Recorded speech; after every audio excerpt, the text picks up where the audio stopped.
Do it okay. Natural. Make it look so natural. I'm just a natural. Shout out Skyra Bliss. So natural. It comes so natural. Feeling good, feeling great. Looking good, looking great. Take a good look at my body. Natural. Yes, I'm all natural. Everything comes natural, naturally. We're back on your second half of Doll Survival Guide. I'm your host, Mafia Doll Brittany E. And it's your girl, the lovely Miss Lovey. Ain't shit. On the ones and twos. Now, we were just talking about. we were just talking about. I think these margaritas are hitting. Oh, okay. It's a skinny. Definitely not a fucking skinny. Okay. I think she bamboozled me here, you guys, with the tequila. But we were talking about your boy Wesley. Was it Wesley Snipes? Mm-hmm, Yeah, Wesley Snipes, Mr. Blade, and how his career is seamlessly coming to an end because all he do is black movies now. White people deserted my poor friend. Or did he get tired of their shit and decide that he was just gonna rock with the movies that he enjoyed more? You know, he might. They always come back when they go do a bid. When the white folks try to lock their ass up, they come back to us. It's okay. They'll be back. Okay. Another killer. And let me in the morning. Or in the great words of Paul Mooney, everybody want to be a nigga, but don't nobody want to be a nigga. Yep. May he rest in peace. Yep. Definitely that part. But what else? Oh my gosh. Now, do you follow the Housewives? Now, you know I don't. I don't do the reality TV thing. Girl, you should, because let me tell you something. The Housewives of Potomac, baby, Miss Nicki Minaj is the host. Oh, wow. Okay, can you imagine Nicki interviewing and asking people about their business because she eating their ass up, okay? Oh my gosh. So one of the housewives now, one of the few she ate up during this reunion. Mm-hmm. Now Candace has, some music out. She's an artist or whatever. And Nicki was just on her ass like, how many albums have you sold? Oh, you on the Billboard? What y'all rated her song before her song came out? And what did y'all think of her song? Like, she was just on her ass. And she was like, well, if I had a record company, which I do, what would be the selling point? Like, how would your manager come in and sell you to me, basically? And she was like, based off of my vocal ability foremost. Girl, Nicki could have damn near fell out the motherfucking chair. So she was like, do something a cappella. If I tell you it took her 2-3 minutes to get herself together, oh, girl, they was like, "No, girl, go ahead, do acapella. What's the problem? You supposed to always be ready." That's true, girl. They was wearing her ass. Damn, that's embarrassing too. Also, girl. In addition to, but she was talking about old pursed up women, older women who, are trying to get their comeback. And then you got these younger group of women who married to these older men with money who are not so attractive. Like Nicki was wearing them out. If y'all had $100 million in the bank, would you marry your husband? I don't have a husband. So. I'm just saying. Okay, that was the question she was asking the younger girls. And what they were saying, like, girl, how you know I ain't got $100 million? She's like, I know you ain't got $100 million. Like I said, she wrong for that. If you had $100 million, baby, would you still have married your husband? Girl, you had people on there. She was calling stupid for calling themselves entertainers and not strippers. She was like, my God. You're making yourself sound real stupid by saying that. So just because you worked at a strip club that serves steak and shrimp and not chicken wings, that made you an entertainer? But you was still, okay, you just sound stupid. I'm sitting up there like, Well, Nikki ate them up on their own show, and she don't even need the money. That's the funny part. It's just I felt like she was on the show. Like, she knew everybody business. Like, she was an advocate follower and watcher of the show. Like, I felt like she interviewed for the people. Because she was eating their ass up. I can't believe Nikki did a reality reunion show. I just can't believe that people watch this shit. That's all I was gonna say. Oh my gosh, you're talking about seasons on seasons. I know. Seasons on seasons of bullshit. And yes, and yes, and yes. I think people feel at home watching the dysfunction in other people's lives. Yeah, or they live like this fantasy, and it's sad almost because then they like start basing their real life. I don't feel like it's no fantasy. Them motherfuckers live like we live. Y'all be up sometime, y'all be down sometime. A nigga be cheating on you like nigga be cheating on us. Like, shit be happening. They the same. They just got some notoriety. That's like having your life on video camera every second of the day. It's just not you per se. It's just someone you identify with who going through some bullshit. And thank God it's not you. Right. So, I think that's what the thriving of all these Atlanta housewives is. Now, Miss motherfucking Portia Williams, her show debuted last night. And when I tell you, Miss Sister Girl, I don't know how she did it. She got a proposal in 4 weeks. 4 weeks. Is it like a competition like to get it? Is it like the older you get, you just be living in the moment? Like, fuck it. I'm just going. I got my money. I got what I want. I'm just going. Fuck it. He made me happy. You want to marry me? Whatever. Let's do it. Is it kind of like that, or? I don't know anything about that because I don't really believe in the whole. You already know the whole pony horse show and the Western civil. It's just not for me.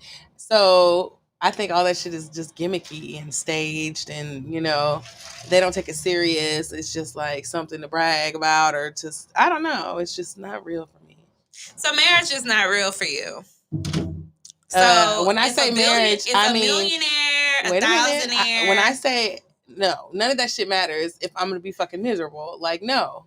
Are you going to be miserable if you have your own money? Because she has her own money at this point. I'm saying, like, people are programmed and they believe in this system, and I appreciate it and I respect it. The whole tradition, it's westernized, like, traditions of the wedding and the dress and the whole spectacle. Like, that shit is all tradition that's not really our tradition. It's, like, what we are programmed to do. It's really, like, a tax situation more than anything. And if you look at the history of it and the whole justice of peace can be like never mind. I'm sorry. Okay, it's just me. It's just me. I don't believe in that part. Get married. Now I didn't say I don't believe in.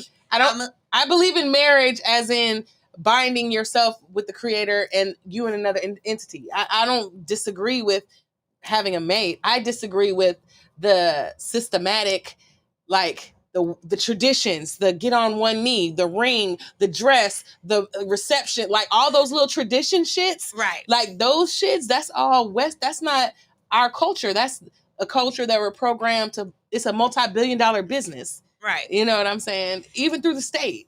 So I don't really believe in that part. But I do fuck with being married to one entity or two entity, whatever the fuck, however you and the creator come up with it. That's all I'm saying. So in layman terms, we can be married and we ain't gotta have the wedding and the big shit. Okay. I don't need your name. I don't need the perks. Now, I don't know if you've been following along with Portia and Simon and Fallon, but let me tell you something. Fallon probably can give 2 cares in the wind right now about anything Portia and Simon got going on because she is pregnant and engaged herself right now.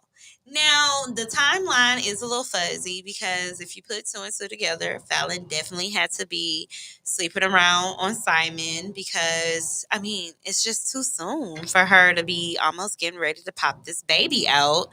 and engaged to someone else. Now, Miss Portia, top my hat off to you, ma'am.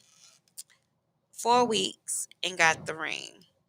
Now, how long it's gonna last? We gonna ride this show until the wheels fall off. I don't know if they're gonna come back for an extra season, and this wedding is going to last. But until it does, I'm gonna enjoy the Portia show because let me tell you something. Out of all the housewives, Portia was the young, vibrant.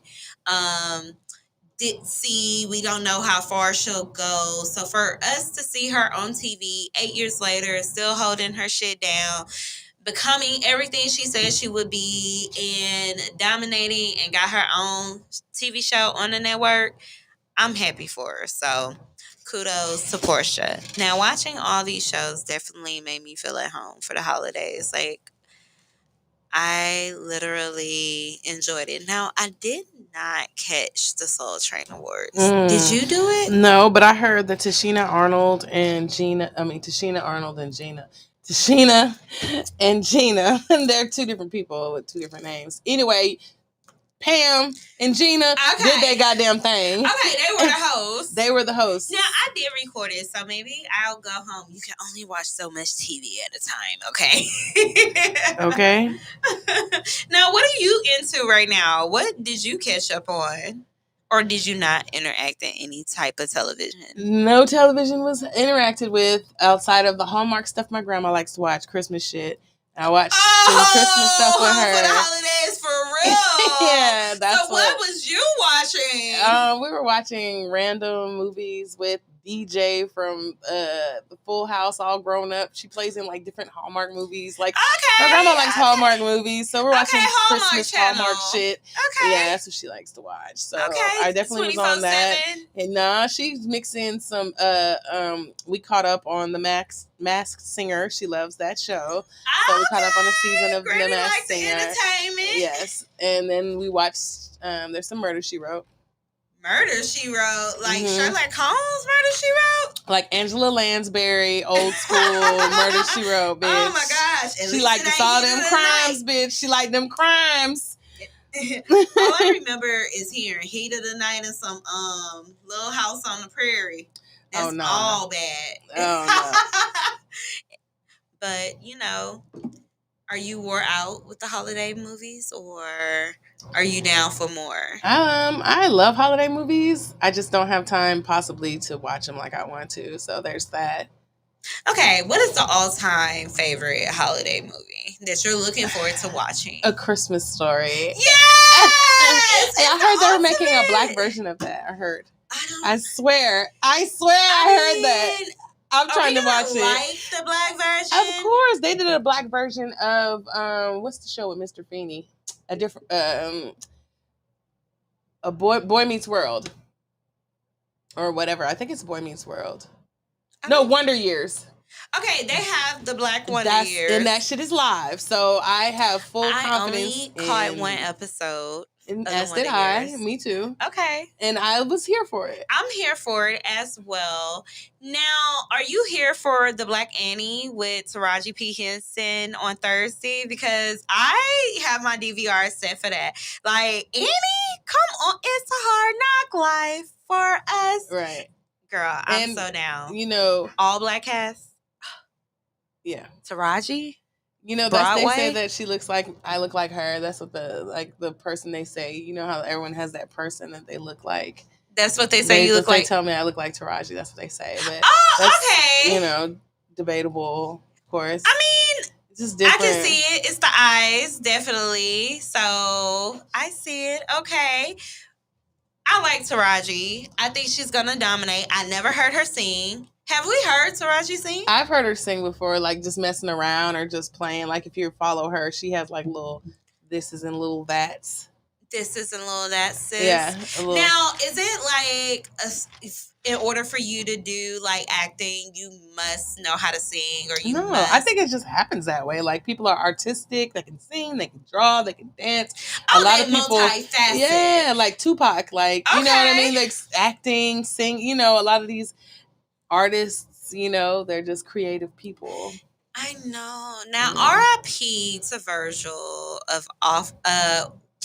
Off-White. Yes. And Louis. I mean, he was fighting cancer for a while. So my thing is, you never want anyone to be here and suffer because that's just selfish. But at the same time, the art world, the fashion world, creators, artists have really lost a great inspiration because he was dope. Now, we did lose Young Dolph as well, which... Shout out Marlon Brando. Thank you for tuning in. Which sucked because you had someone who was adored, where he was from, and then your own city kill you. Like, it's the worst ever. And it's so close to the holidays, and he left his wife and his kids. It's just hard anytime you lose anyone you love during the holidays, because it's like you're not even ready to be acclimated to not have them in your world, and now you gotta figure out how to get through a holiday without them. So sad. But on a lighter note, I think, all in all, the holiday was really good past COVID. I think a lot of the family that could get to see each other got to see each other, because last year we were so separated. I don't think any of us really was doing anything extra because we were so scared, and very cautious, very cautious about, just having any type of big gatherings. And now, overcoming a year in of COVID, I can't believe, we're like, oh yeah, it's almost 2 years later, and we're still in this, but we're surviving. We're learning how to work things out, and families and friends, we're traveling, we're doing more, we're out more. So I'm really happy about that, and that made the holidays feel a little bit better than what they have felt this past year. Correct. So I mean, I don't know. Last year, the holiday was a little bit depressing for me. But this year, I felt so good. Like, I felt grateful just for the little things, just to be when you're able... forced to not have it, it makes you double back and be like more appreciative when you do have it. Yes, most definitely. I am so thankful for just the Friendsgiving. Yes, Friendsgiving was awesome. What's up to Koala? Shout out Koala Gang. And what's up to JB? Yes. What's JB handle? I am Justice Born. See, I am Justice Born on IG. Back, recording right now with Kalani. Okay. So yeah, they crashed our Friendsgiving last week. Definitely took over the Randomly Man Cave show. Right. It became. Indeed. I appreciate them coming. Never invite their ass again, because I see where they're gonna go with the bullshits for the holidays. Right. Holidays is not great for men in divorces. So True. if you have been a divorcee, you cannot come on my show during the holidays. Ooh, gotta catch you in the summertime on your hot girl shit. On your hot girl and hot boy shit, okay? But right now, for Home for the Holidays, we're going to keep it sweet, sassy, loving, and dreaming, okay? Because I want to dream of a white fucking Christmas, all right? I want Santa sliding down my freaking chimney tonight. And I got a list, okay? And I've been not naughty, but a good girl this year. So I'm hoping to get all the goodies. I don't know about y'all, but until next week, it's been your girl, Mafia Doll Brittany Inc. and the Doll Survival Guide with your girl, Lovey. Hey.